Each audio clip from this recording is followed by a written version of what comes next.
certain sense of power of pressing a button on your joypad and seeing a plane crash land. It's really cool, the player actually triggering it all themselves. The power plays are these big animation moments with a lot of physics interaction.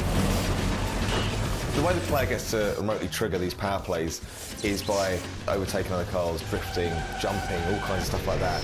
It earns you power, and when you earn enough power, you can trigger them remotely.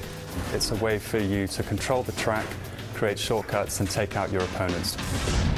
So if the car in front of you has an icon above them, that signifies they're being targeted in a power play zone. And if you press your power play button then, something in the environment will get triggered. Some of them up to 1.8 kilometres in length of animation that we need to do. Synchronised with that, we need all the audio and the VFX and the changes in the post-processing of the game to give that emotional experience. You've got things like, cars that actually have explosives primed underneath them and get blown across the track, gas stations that can blow up, monorail trains that you can derail with explosions, all the way up to bringing down giant structures like control towers.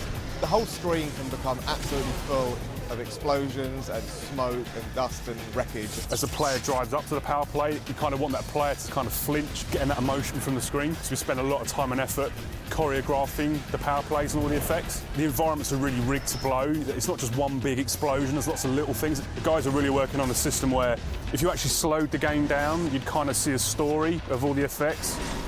You never know exactly how a lap or a race is going to play out, so sometimes you might not have enough power to trigger some power plays you want in the environment, or sometimes your opponent might trigger it before you get there.